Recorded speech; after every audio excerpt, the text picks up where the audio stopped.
This hurts to do, but somebody's got to do it. Yeah, I knew it. Paddletek crafted a new Bantam lineup for rising star Christian Alshon that has already taken the #1 spot in my bag, and it's gonna find its way into many of yours as well. Let's take a deep dive into the all-new Bantam TKO paddles from one of the most influential brands in the game.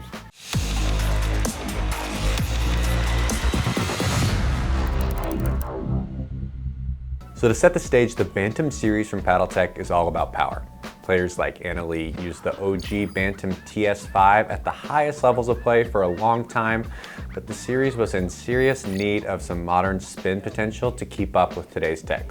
Last year's launch of the Bantam alw-c paddle answered that call for texture, but it was somewhat under the radar, and I'll actually share why I think that is a little bit later. Players who found and tried the alw-c were blown away by the power and spin it brought, and there were immediately calls to Paddletek asking for an elongated version. Paddletek has finally answered with the all-new Bantam TKO-C and TKO-CX models, and the reactions so far are no joke. This review focuses totally on the Bantam lineup, but please let us know in the comments down below if you'd like to see a deep dive on the new control-oriented Tempest paddles. The Bantam has 4 new models, all of which are versions of Paddletek's new elongated TKO shape.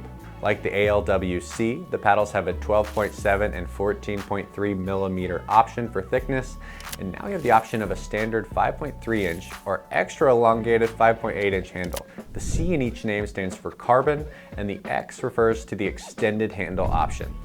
Now, each of our test paddles weighed in between 7.8 and 8.1 ounces, all well within kind of the standard mid-weight range. Swing weights were relatively normal for elongated performance paddles, but I was impressed to see the higher than average twist weights, even on the thinner models. That leads me to believe that Paddletek paid close attention to weight distribution and development of this new lineup. As one of the few fully made in America paddle brands still out there, Paddletek prides itself on quality construction, but their Gen 1 cold layered paddles were overdue for some updates.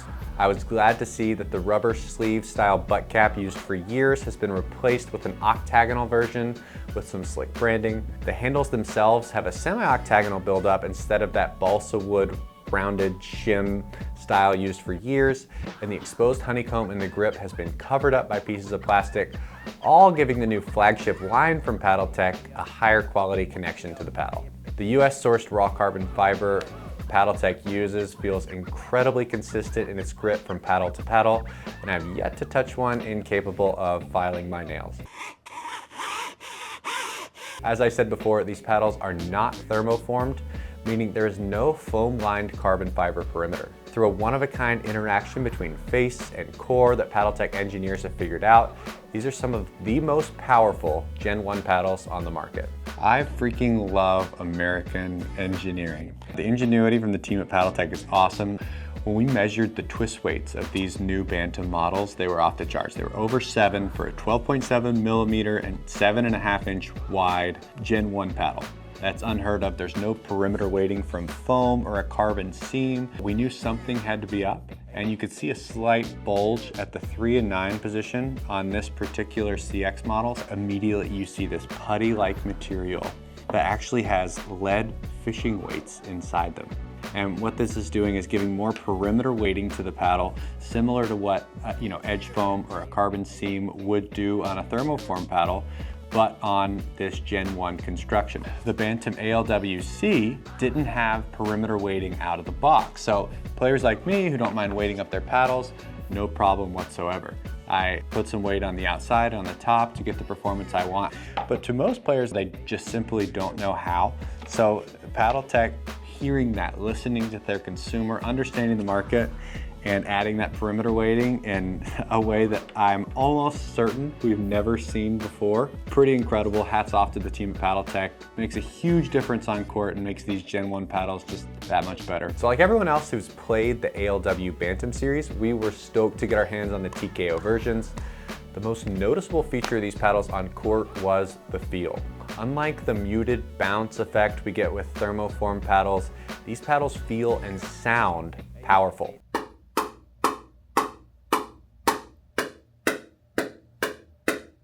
Think more loud American muscle versus luxury import. Kind of a fun comparison on a few levels there. With the crisp contact and competitive grit on the face, it felt easier to be precise with drops and dings. The 12.7mm models are without a doubt more powerful and slightly more difficult to control, but the out-of-the-box higher twist weight than you would expect on thin models like these definitely shows.